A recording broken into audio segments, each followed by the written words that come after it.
আসসালামু আলাইকুম রহমতুল্লাহ।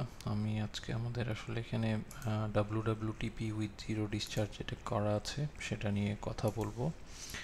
সো চলুন শুরু করা যাক। আমাদের এখানে ওয়েস্ট ওয়াটার ট্রিটমেন্ট প্ল্যান বা WWTP বলি আমরা এটাকে, অনেকে এটাকে STPও বলে। সো আমরা যেহেতু সব ধরনের ওয়েস্টই ট্রিটমেন্ট করছি, সেই জন্য আমরা এটাকে ওয়েস্ট ওয়াটার ট্রিটমেন্ট প্ল্যান বলছি। সো আমাদের সোর্স অফ ওয়াটার যেটা হচ্ছে, প্রথমে আমরা ওয়েস্ট যদি বলি, শাওয়ার, বেসিন, বাথটাব থেকে যেগুলো আসছে সেগুলোকে আমরা ওয়েস্ট বলছি, এবং সয়েল বা টয়লেটের ফ্লাশ থেকে যেগুলো আসছে সেগুলোকে আমরা সয়েল বলছি। তো এই সব পানি প্রথমে আসে হলো ম্যানুয়াল স্ক্রিন বারে, তারপরে এখানে সলিড যদি কোনো কিছু থেকে থাকে সেটা এই স্ক্রিন বারে আটকে যায় এবং পানিটা এখান থেকে সলিড সেপারেটর অ্যান্ড ইকুয়ালাইজিং ট্যাঙ্ক 1-এ চলে আসে। আমরা যদি আরেকটু দেখি, আমাদের এখানে মেডিকেল ওয়েস্টের যে লাইন সেটার জন্য এইটা সেম, এখানে একটা পিট করা আছে। মেডিকেল ওয়েস্টের যে পানি সেগুলো এখানে আসছে, প্লাস লন্ড্রির জন্য এখানে লন্ড্রি সামপিট যেটা আমরা আছে সেখানে লন্ড্রির পানিগুলো আসছে। আমরা যদি আরেকটু এদিকে যাই, তাহলে আমাদের কিচেনের যে ওয়েস্ট সেটা আসলে এই পিটে আসছে এবং এখানে আসলে গ্রিস ট্র্যাপ করা আছে, অর্থাৎ এই ওয়ালের ওপরের অংশ, আসলে ওয়াল নিচের অংশে ফাঁকা আছে। তো যেটা হচ্ছে যে আমরা জানি যে গ্রিজ অ্যান্ড অয়েল এগুলো ওপরের দিকে ভাসে, তো গ্রিজ অ্যান্ড অয়েলটা উপরের দিকে ভেসে ট্র্যাপ হয়ে যায় এবং তারপরে ওইখান থেকে যে পানি, শুধু পানির অংশটা এখানে চলে আসে। সেকেন্ডলি সেম কাজটা আবার আরেকবার হয়, যাতে কোনো রকমের অয়েল অ্যান্ড গ্রিজ আমাদের ভেতরে না চলে আসে। আমাদের ট্রিটমেন্টের জন্য অয়েল অ্যান্ড গ্রিজগুলোকে সেপারেটলি আমরা ডিসপোজ করে দিতে হয়। তো তারপরে এইখান থেকেও সেম, ওই গ্রিস ট্র্যাপেরই একটা অংশ এখান থেকে এসে পানিটা এইখানে চলে আসছে, প্লাস এইখান থেকে এটা আসলে কানেক্টেড করা। সো লন্ড্রি সামপিট এখানে আসছে, এখান থেকে তারপরে আমাদের সলিড সেপারেটর অ্যান্ড ইকুয়ালাইজিং ট্যাঙ্ক 2 এখানে আসছে। তাহলে আমরা যতগুলোই পানি আছে, আমি যদি একটু এভাবে দেখি, সবগুলোই বেসিক্যালি এই সলিড সেপারেটেড অ্যান্ড ইকুয়ালাইজিং ট্যাঙ্ক 2-তে এসে জমা হচ্ছে। তো এরপরে যেটা হয়, পানির লেভেল যখন বেড়ে যায় তখন আমাদের ইফ্লুয়েন্ট পাম্প IFP যেটা, সেটা দিয়ে এখান থেকে পাম্প করে পানিটা এইখান থেকে আমাদের অটোমেটিক স্ক্রিন বার যেটা, সেখানে চলে যায় এবং এখানে অটোমেটিক স্ক্রিন বারে স্ক্রিনিং হলে আরও যদি কোনো সলিড পার্টিকেল থাকে, আমরা প্র্যাকটিক্যাল ভিডিওটা যখন দেখব যে জিনিসটা আসলে কীভাবে কাজ করছে, তখন এখানে দেখব যে অনেকগুলো হয়তো শ্যাম্পুর প্যাকেট অ্যান্ড অল, ওগুলো আটকে গিয়েছে এই অটোমেটিক স্ক্রিন বারে। অটোমেটিক স্ক্রিন বারের পানিটা এখান থেকে স্ক্রিন হয়ে তারপরে এইখানে পড়ে যায় এবং এটার মধ্যে ট্র্যাপড হয়ে যায় যেগুলো সলিড পার্টিকেল আছে। তারপরে সেই পানিটা চলে আসলো হলো কন্টিনিউয়াস এরিয়েশন ট্যাঙ্কে। আচ্ছা, এবার যদি আমরা একটু কন্টিনিউয়াস এরিয়েশন ট্যাঙ্কে বলি, এখানে 3টা MJA আছে, এগুলোকে মিক্সিং জেট এরিয়েটর বলে। তো এই 3টা দিয়ে বেসিক্যালি যেটা হচ্ছে যে আমাদের কন্টিনিউয়াস এরিয়েশন হয় আমাদের এখানে 1 ঘন্টায়, আমাদের যেহেতু এটা SBR প্ল্যান্ট, সো 1 ঘন্টা এরিয়েশন হয় এবং 1 ঘন্টা বন্ধ থাকে, যেটা সেটেল পিরিয়ড বলি আমরা। তো এখানে বেসিক্যালি এটাই, যদি কোনো কারণে কোনো এমার্জেন্সি হয় তাহলে এমার্জেন্সি পাম্প ইউজ করে পানিটা বাইরে দেওয়া যেতে পারে, সেটা একদম নিতান্তই এমার্জেন্সি কেসেসে। আর এখানে আরেকটা জিনিস যেটা আছে সেটা হচ্ছে যে এয়ারের লাইন করা আছে এরিয়েশনের জন্য এয়ার ব্লোয়ার দিয়ে। আমরা যদি একটু দেখি, এখানে আমাদের একটা এয়ার ব্লোয়ার আছে যেটা কিনা ইফ্লুয়েন্ট ট্যাঙ্কে ব্লো করছে এবং এখানে আমাদের সলিড সেপারেশন অ্যান্ড ইকুয়ালাইজিং ট্যাঙ্কে ব্লো করছে। ওকে, তারপরে যদি আমরা একটু যাই, এখানে কন্টিনিউয়াস এরিয়েশনের পরে পানিটা এখান থেকে এই বাফেল ওয়াল দিয়ে আবার সেম সিকোয়েন্সিয়াল এরিয়েশন ট্যাঙ্কে চলে আসছে। তো সেম সিকোয়েন্সিয়াল এরিয়েশন ট্যাঙ্কও সার্টেন সিকোয়েন্সেই কাজ করে। সো যেটা হচ্ছে যে প্রথমের দিকে আমাদের এখানেও সেম 1 ঘন্টা করে আমাদের এরিয়েশন পিরিয়ড দেওয়া আছে এবং মিক্সিং জেড এরিয়েটর 4, 5, 6 এই 3টা একসাথে চলে। 1 ঘন্টা এরিয়েশন হয়, অক্সিজেন লেভেল বেড়ে যায় এবং এই এরিয়েশন হওয়ার এখানে আসলে খুব বেশি বড় কোনো মেকানিজম নাই। এখানে আসলে আমাদের ইম্পেলার দেয়া আছে, এক সিম্পল পাম্পের মতো, পানিটা নিচে থেকে উঠছে, এক জায়গা থেকে উঠছে আরেক জায়গায় পড়ছে এবং যেহেতু প্রচুর পরিমাণের পানি আছে, তো সেই পানিগুলো যখন এভাবে যায় তখন এখানে অক্সিজেনের লেভেল বেড়ে যায়। তো এই হলো আমাদের মিক্সিং জেড এরিয়েটরের অংশ। এরপরে যেটা হচ্ছে যে আমাদের পানির লেভেল যদি আমাদের এখানে ফ্লোট সুইচ দেওয়া আছে, যখন পানির লেভেল হাই হয়ে যাবে তখন ওপরের দিকের যে পানিটা থাকবে সেটা এখানে ডিক্যান্ট মেকানিজম করা আছে, অর্থাৎ এখানে একটা সলিনয়েড ভালভ আছে, এটা ওপেন হয়ে যাবে। এই দিক থেকে পানিটা তখন পরিষ্কার পানিটা এইখান থেকে ইফ্লুয়েন্ট ট্যাঙ্কে চলে আসবে, এবং এই দুইটা ট্যাঙ্কই ইফ্লুয়েন্ট ট্যাঙ্ক 1 and 2। সো এখানে চলে যাবে, এবং ডিক্যান্ট যদি পানির লেভেল না থাকে তখন ডিক্যান্ট ফেল করে আবার যেই প্রসেস, সেই প্রসেসেই পুরো প্ল্যানটা চলতে থাকবে।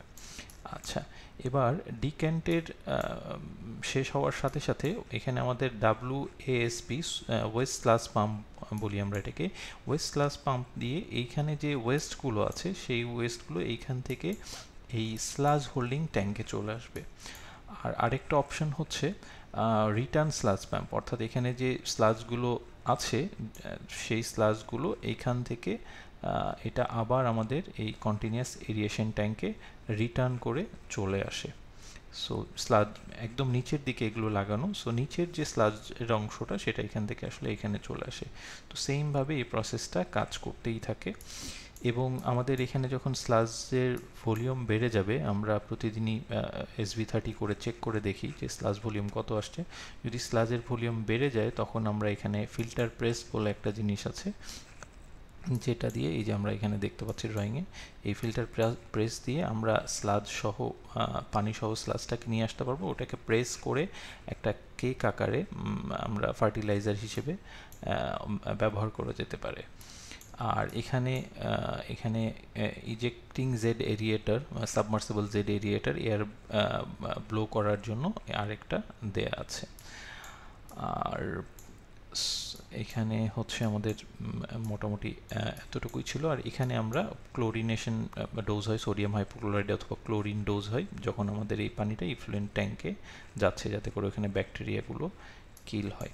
সো এটা হচ্ছে আমাদের শুধুমাত্র ওয়েস্ট ওয়াটারের পার্ট মোটামুটি আমি দেখানোর চেষ্টা করেছি। এরপর আমরা চলে যাব হচ্ছে আমাদের জিরো লিকুইড জেডটা, জিরো লিকুইড ডিসচার্জ বলে ZLD, সেই প্ল্যান্টে। তো নর্মালি অনেকের ক্ষেত্রেই যেটা করা থাকে যে ওয়েস্ট ওয়াটারের প্ল্যান্ট করা আছে বা STP করা আছে, যে পানিটা তারা বাইরে ফেলে দেয়। আমাদের এখানেও সেম, আমরা যদি কোনো কারণে আমাদের জিরো লিকুইড ডিসচার্জের প্রয়োজন কম হয় বা জিরো লিকুইডের আমাদের যে ডিমান্ড সেটা যদি কম হয়, যদি পানির পরিমাণ বেশি হয়ে যায়, তাহলে এখানে অটোমেটিক্যালি এখান থেকে আমরা পানির যে প্যারামিটার সেগুলো অবশ্যই রেঞ্জের মধ্যে থাকতে হবে DOEর গাইডলাইন অনুযায়ী। তো আমাদেরগুলো সবগুলো আলহামদুলিল্লাহ রেঞ্জে আছে। তো তারপরে আমরা এখান থেকে এটা ডিসপোজ করে দিতে পারি। আচ্ছা, এরপরে আমরা মানে এটা একটা অপশন, আর আমরা যেটা করি সেটা হলো জিরো ডিসচার্জ লিকুইড যে প্ল্যান্টটা সেটা ইউজ করি, আমরা এই পানিটা রিইউজ করি। তো আমরা এবার একটু সেইখানে গিয়ে দেখি ওইটা কিভাবে কাজ করে। আচ্ছা, আমাদের জিরো লিকুইড ডিসচার্জের যে অংশ সেটা শুরু হয় হলো এইখান থেকে। আমরা ইফ্লুয়েন্ট ট্যাঙ্ক যেটা দেখেছিলাম এটা বেসিক্যালি এই জায়গাটায়। সো এখানে যেটা হচ্ছে যে আমাদের ইফ্লুয়েন্ট ট্যাঙ্কের পরে এই ফিড পাম্প আছে, এই ফিড পাম্প দিয়ে ইফ্লুয়েন্টের যে পানিটা সেটা আমরা এখান থেকে ফিড করে এই 4 ইঞ্চি পাইপ দিয়ে, এখানে দুইটা ডোজিং দেওয়া আছে, সেটা ডোজিং হচ্ছে একটা হচ্ছে পলিমার আর একটা হচ্ছে পলিঅ্যালুমিনিয়াম ক্লোরাইড বা প্যাক বলে সংক্ষেপে। দুইটা ডোজিং হচ্ছে হয়ে এইখান থেকে পানিটা আসছে, এসে এই ক্লারিফায়ারে ঢুকে যাচ্ছে। সো এখানে ক্লারিফায়ার 1 এবং ক্লারিফায়ার 2 আছে। সো আমরা যদি দেখি ক্লারিফায়ার 2 থেকে এই পানিটা গিয়ে এখান থেকে আমাদের ক্লারিফায়ারে কিছুই না, যদি কোনো সলিড থাকে সেগুলো আটকে যাচ্ছে অথবা ক্লারিফাই হয় আর কি পানিটা। ফার্দার ক্লারিফিকেশনের পরে এখান থেকে ক্লারিফাইড ওয়াটার ট্যাঙ্কে এসে জমা হচ্ছে। তো ক্লারিফাইড ওয়াটার ট্যাঙ্কে আসার পরে আমাদের এখানে দুইটা প্রসেস আছে, একটা হচ্ছে সফটওয়্যারে ইউজ করার জন্য, আরেকটা হচ্ছে র ওয়াটার হিসেবে ইউজ করার জন্য।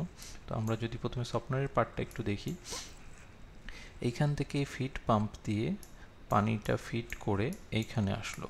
প্রথমে হচ্ছে মাল্টিগ্রেড ফিল্টার, এটা মাল্টিগ্রেড ফিল্টারে আসলো। তারপরে হচ্ছে এখান থেকে অ্যাক্টিভেটেড কার্বন ফিল্টারে গেল। তো অ্যাক্টিভেটেড কার্বন ফিল্টারে গিয়ে তারপরে এখান থেকে আমরা এখান থেকে আমাদের যে মাইক্রন ফিল্টার, সেটাতে ইন হবে। দুইটা মাইক্রন ফিল্টার ইউজ করা হয়েছে, 1 মাইক্রন এবং 5 মাইক্রন।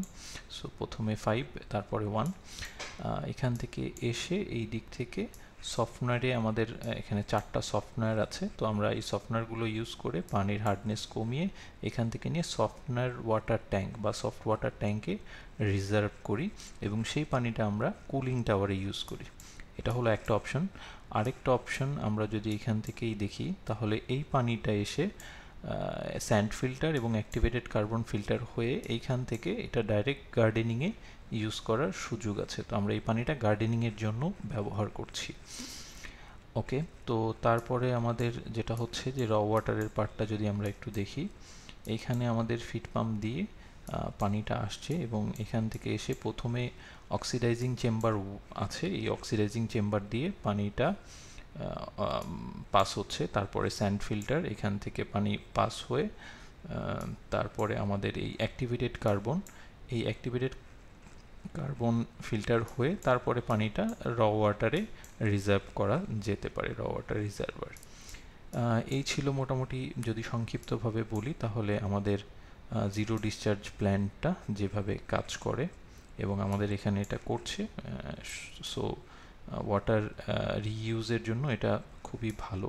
আচ্ছা, আমি আরেকটা জিনিস মিস করেছি, সেটা হচ্ছে আরেকটা অপশন আছে আমাদের, সেটা হলো এখান থেকে গিয়ে পানিটা এই দিক থেকে এসে activated multigrade filter, activated carbon filter হয়ে তারপরে এখান থেকে এসে এটা ট্রিটেড ওয়াটার ট্যাঙ্কে রিজার্ভড হচ্ছে। তো আমরা যেটা হচ্ছে যে এটা ট্রিটেড ওয়াটার ট্যাঙ্কে রিজার্ভ হওয়ার পরে এখানে ট্রিটেড ওয়াটার ফিড পাম্প, যেটা ট্রিটেড ফিড পাম্প, এখান থেকে আমরা এই পাম্প দিয়ে ফিড করে এখান থেকে গিয়ে এটা এই মাল্টিগ্রেড ফিল্টার হয়ে সফটওয়্যার হয়ে তারপরে কাজ করছে আর কি।